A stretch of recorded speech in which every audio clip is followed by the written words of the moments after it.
بسم اللہ الرحمن الرحیم۔ السلام علیکم ورحمۃ اللہ وبرکاتہ۔ پیارے بچوں، مسلسل ہر اتوار ہم تمہارے سامنے بیٹھ جاتے ہیں۔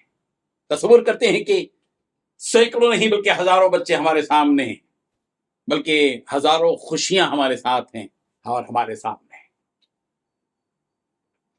ہم اپنی خوشی کو اپنے الفاظ میں بیان نہیں کر سکتے، اس لیے کہ بچوں کو دیکھتے ہیں تو ہمیں بہت زیادہ خوشی ہوتی ہے۔ خوشی اور مسرت کے اس ماحول میں چلو آگے بڑھتے ہیں۔ سنڈے کلاس کا یہ 15واں سبق ہے، سبق نمبر 15، لیسن نمبر 15۔ اور ہماری اپنی ترتیب کے لحاظ سے ہم سب سے پہلے دین کی بنیادی باتیں بیان کریں گے، جیسے کہ اب تک تم سنتے آ رہے ہو ایمان مفصل، اور پھر اس کے بعد اسلام کے 5 ستون وغیرہ کے سلسلے میں، اور آج ہم انشاءاللہ بیان کریں گے حج کے بارے میں جو اسلام کا 5واں ستون ہے، اور پھر اس کے بعد انشاءاللہ 2 آیتیں ترجمے کے ساتھ، مطلب کے ساتھ، اور پھر 2 حدیثیں مطلب اور ترجمے کے ساتھ، اور اس کے بعد پھر ہم نبیوں کے تذکرے میں حضرت یوشع بن نون علیہ السلام کا تذکرہ کریں گے، اور اس کے بعد ہم اخلاق میں جائیں گے اور اچھے اخلاق میں لوگوں کی خدمت سے متعلق بات بتائیں گے۔ پھر اس کے بعد زندگی کے آداب میں، کھانے کے آداب میں سے کچھ آداب بیان کریں گے، اور اس کے بعد ہم انشاءاللہ مسائل بیان کریں گے، تو قرات کی سنتیں بیان کریں گے، اور اذکار نماز میں کچھ قرآنی دعائیں پیش کریں گے، اور پھر اس کے بعد ہمارے اور تمہارے درمیان سوالات کا سلسلہ جاری رہے گا۔ اسی کے ساتھ چلتے ہیں ہم آگے۔ پیارے بچوں، تم نے اپنی معصوم زندگی میں اب تک اپنی آنکھوں سے لوگوں کو نماز پڑھتے ہوئے دیکھا ہے، سحری کھا کر روزہ رکھتے ہوئے، اور مغرب کے وقت لوگوں کو افطاری کرتے ہوئے دیکھا ہے۔ تم نے مالداروں کو غریبوں اور محتاجوں میں اپنے مال کی زکوٰۃ دیتے ہوئے بھی دیکھا ہے۔ ہاں، البتہ بہت کم بچوں نے اپنی آنکھوں سے حاجیوں کو حج کرتے ہوئے ڈائریکٹ دیکھا ہوگا۔ انڈائریکٹ تو ظاہر بات ہے کہ ویڈیوز میں دیکھا جاتا ہے، ٹی وی میں دیکھا جاتا ہے، لوگوں کو حج کرتے ہوئے دیکھا جاتا ہے، لیکن ڈائریکٹ دن رات اپنی آنکھوں سے حج کرتے ہوئے بہت کم بچوں نے دیکھا ہوگا۔ اور ہماری خواہش یہ ہے کہ تم تمام کے تمام حج کے اس منظر کو، کہ لوگ کعبۃ اللہ کو اپنی آنکھوں سے دیکھ رہے ہیں، کعبۃ اللہ کا طواف کر رہے ہیں، حجر اسود کو بوسہ دے رہے ہیں، آب زمزم پی رہے ہیں، صفا اور مروہ کے درمیان میں سعی کر رہے ہیں، حلق کر رہے ہیں، احرام کی حالت میں رب ذوالجلال سے دعائیں مانگ رہے ہیں، یہ سب کچھ منظر انشاءاللہ تم دیکھو گے۔ اور ہماری دعا ہے اور ہماری تمنائیں ہیں کہ ہمارے سامنے موجود سارے ہی بچوں کو حج کا فریضہ اللہ تبارک و تعالیٰ عطا فرمائے اور عمرے کرنے کے اسباب پیدا فرمائے۔ پیارے بچوں، یوں تو ہمارے معصوم بچے موبائل میں یا ٹی وی پر کعبۃ اللہ کا حج کرتے ہوئے لبیک اللہم لبیک لبیک لا شریک لک لبیک ان الحمد والنعمت لک والملک لا شریک لک، کیا پیاری آواز، کیا پیارا انداز، کتنا اچھا لگتا ہے جب حاجیوں کی زبانوں سے ہم حج کے سفر کا آغاز کرتے ہی تلبیہ کی اس آواز کو سنتے ہیں، رب ذوالجلال کے سامنے کہتے ہیں کہ ہم حاضر ہیں پروردگار، اے اللہ ہم حاضر ہیں، اے اللہ ہم حاضر ہیں، لبیک اللہم لبیک لبیک لا شریک لک لبیک، پروردگار حاضر ہیں، آپ کا کوئی شریک نہیں ہے، ان الحمد والنعمت لک والملک، پروردگار ساری تعریفیں، ساری نعمتیں آپ ہی کی ہیں، حمد آپ کی، کبریائی آپ کی، بڑائی آپ کی، یہی کہتے ہوئے لبیک لبیک کی آواز کعبۃ اللہ کے اطراف طواف کرتے ہوئے، مطاف پہ بیٹھ کر کعبۃ اللہ کی طرف نظریں لگا کر دیکھتے ہوئے، ملتزم کے پاس لپٹ کر اپنے آنسو بہاتے ہوئے، حجر اسود کو بڑی مشکل سے بوسہ دیتے ہوئے، صفا اور مروہ کے درمیان حاجیوں کو دوڑتے ہوئے، عرفات کے میدان میں اپنے ہاتھوں کو اٹھا کر دعا کرتے ہوئے، جمرات پر شیطانوں کو کنکریاں مارتے ہوئے، مینا کے خیموں میں قیام کرتے ہوئے، مزدلفہ میں کھلے آسمان کے سائے میں بیٹھے ہوئے دعائیں مانگتے ہوئے ہم ان حجاج کو دیکھتے ہیں۔ ہمارا نام بھی اس فہرست میں شامل ہو جائے۔